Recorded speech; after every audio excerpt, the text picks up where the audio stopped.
Do you have an old table that's lost its will to live? Epoxy might be exactly what you're looking for. Stick around. Can you hack it?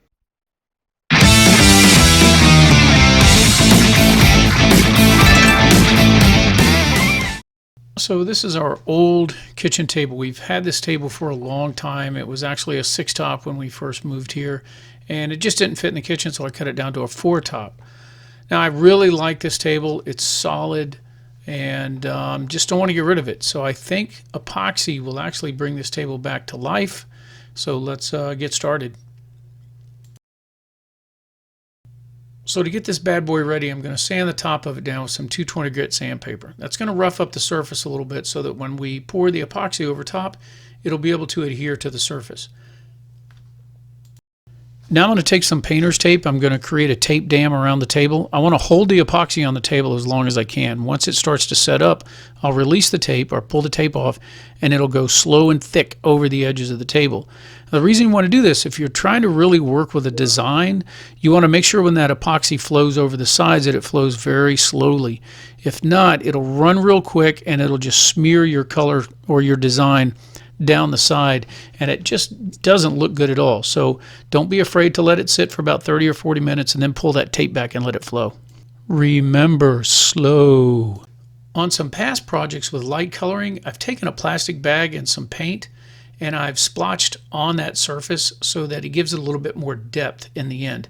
But this color was pretty dark, and as you'll see when we're finished, it really didn't make that much of a difference, but I thought I'd throw it in there anyway. So now that we've got it completely prepped and ready to go, let's head on out to the garage and start mixing up the epoxy. That's where the real fun starts. Mixing the epoxy is pretty simple. It's 1-to-1 hardener to resin. I use East Coast epoxy. I've used it on several products or projects.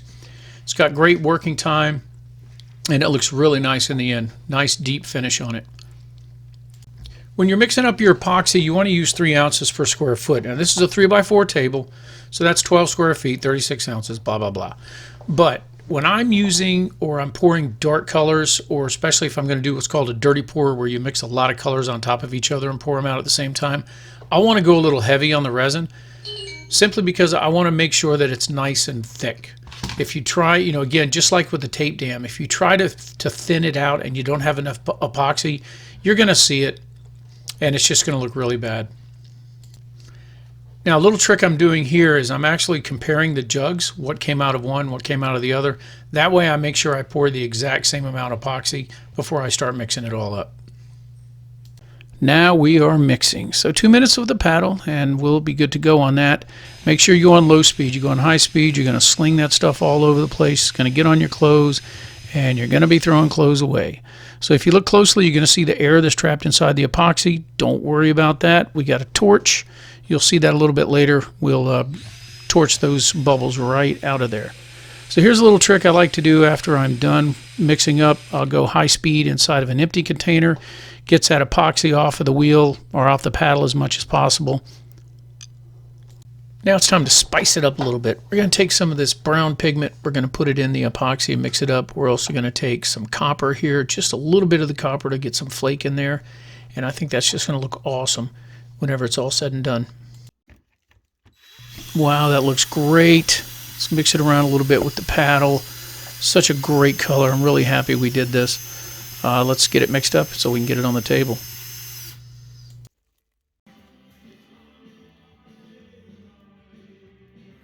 Okay, let's pour. Important thing is to have some good tunage on in the background. So I want to pour this in the middle. I'm going to pour it on kind of, just pour it all out there. I'm going to put it in the middle because I'm going to take a 1/8 inch trowel and I'm going to drag it from the middle to the sides up against the tape dam. So a little trick that I like to use is I'll place the bucket upside down in one part of the table, and that way all that extra epoxy that's in that bucket is just going to run out onto the table and we don't lose anything. So here's the 1/8 inch trowel I was talking about, and again I'm just going to grab it in the middle. I'm going to pull it towards the tape dam because, again, like I said earlier, I'm going to let that epoxy rest up against the tape dam. And then in about 30 minutes, 40 minutes, as it really starts to set up, I'll remove the tape dam, and it'll slowly and thick. It'll be thick and it'll flow right over the edges of the table, and that way the edges or the sides will look just as good as the top. So let's continue to pull this out. Now we get to play with fire. So the air and the bubbles, everything that I had mentioned earlier that comes up when you mix it, you can see them sitting there, and that torch is just going to knock them out. So we're going to go over this a few times with the torch. Don't be a little careful. You know, the epoxy is not going to burst into flames, but you can set that tape on fire if you're not paying attention. Now, the epoxy doesn't smell, and you know it's not flammable, but it will burn if you keep the torch resting right over top of it. It'll put you a little black mark in there, and you don't want a burn mark, and you don't want to have that. So let's go ahead and torch the rest of this out. So the first half of the project is done. All the really hard stuff is complete. All we have to do now is let it sit for 24 hours. We'll come back tomorrow. We will do some minor prep work on it and get ready for the flood coat. I mean, this looks awesome. I'm so pleased of how it's turned out. Now we have come to the flood coat, which is a very easy process. It's the exact same mix-up on the epoxy, except this time we're not going to put any color in it. We're going to mix it all up and then pour it right out onto the table. But before we can do that, we're going to have to scuff up the table with the 220 grit sandpaper again. And the same theory behind that is so that the flood coat that we're going to pour over top, it'll bond better to the table.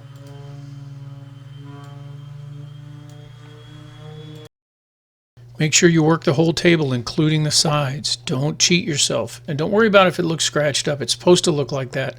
That flood coat's going to knock all those scratches out. Now I want to take a towel. I want to get as much, if not all, the dust off of there as I possibly can. I don't want anything left behind that epoxy can mix in with when I do my pour. So take your time and do it right. Now I'm going to grab some denatured alcohol and I'm going to wipe the table down.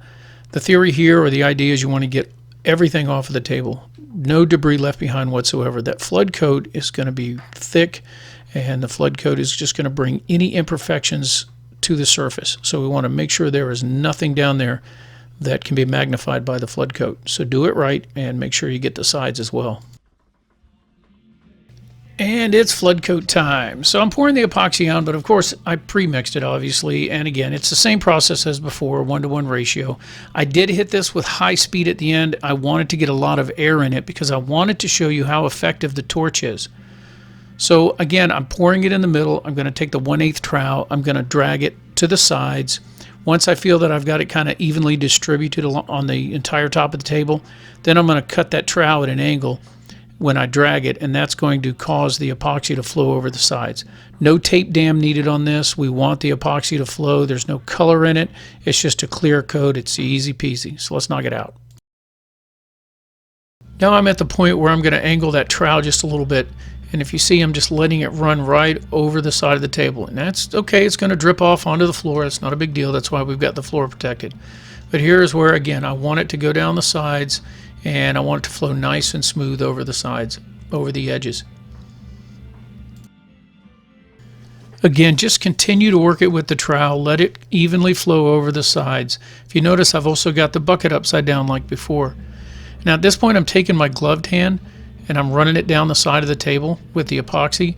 And what I'm trying to do is decrease or get rid of the surface tension. When you do that, it'll flow a lot. It'll just flow better over the edges. So if you got to get you a glove, this is something that has to be done. Now you can do this with a paintbrush as well. Just keep in mind, you don't have to use a real expensive paintbrush. You just want to, you want to make sure none of the bristles are going to come off and end up in the epoxy. But you know, chances are you're going to trash it at the end. But I have heard a lot of people, they will use a silicone basting brush. That way when it does dry, the epoxy will come right off of the brush. So let's go ahead and spread the rest of this out.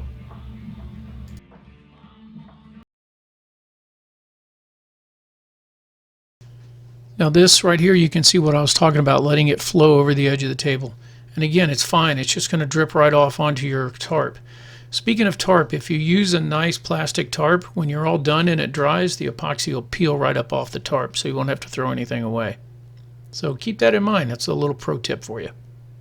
Not that I'm a pro, because I'm not. And guys, if you like to do this in the house like I did, you better clean that floor. Oh, and here's one of my favorite parts.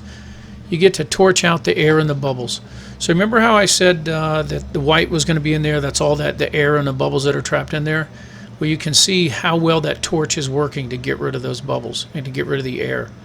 I mean, look at that. They're just coming right out. So we'll go ahead and torch the rest of this. Take your time with it. The epoxy itself, again, it doesn't smell and it's not flammable, but if you rest that torch right on top of it, yeah, you're going to cook it a little bit and probably put a stain in it. So just be careful with it. Now you can also use a hairdryer. I don't recommend it. It's kind of like pushing molasses uphill. You can also use a heat gun. I do like the heat gun. It is very effective. But on some of your projects, if you're actually trying to move the epoxy around for different shades or shapes or colors, the heat gun's not as effective as the torch. The torch just has a little bit more push on it. So let's finish the rest of this. And again, you got to be a little careful here. You know, it's not going to burst into flames, but at the same time, don't hold the torch in one spot too long, because it will put a nasty little burn spot there, something that you're not going to want to deal with. So the torch is doing its thing. All that white that you saw in there from the air is slowly coming out by using the torch. A little bit more of the table to do, so let's go ahead and knock the rest of it out. Get all the rest of that air out of there. And we're in the home stretch. Right now I'm just going to take a paintbrush. I'm going to get rid of the drops on the bottom. I'm going to probably do this every 15 to 20 minutes for the next hour or so. It's a lot easier than waiting for them to dry and then trying to get them off with a sander. Oh, wait a minute. Oh, we got the boss coming in. Yep, she's checking progress of the table. But I've also seen or heard some folks will use like a paint stick. They'll scrape it under there as it really starts to set up. I just like the paintbrush. It gets the job done. And I don't mind getting up every few minutes to check on it, because I always want to come over and look at it. Pretty happy with the work so far. I think this thing's really going to look good. So we're at the point now we're just going to let it rest for 24 hours and we'll come back tomorrow and check on it. Well, here we go. It's done. Everything's been removed. Chairs are put back. And man, look at the color on this, the depth of it. I love it. It just came out much better than I thought it would. And I wanted to get something, you know, I didn't want it to really stand out and overshadow the rest of the kitchen. I hope I didn't do that, but I really do like the way this turned out. So again, there are tons of videos online for you to check out. I hope this one helps. It's not a hard project. I know you'll do a great job if you attempt it. So good luck, appreciate it, and bicycle.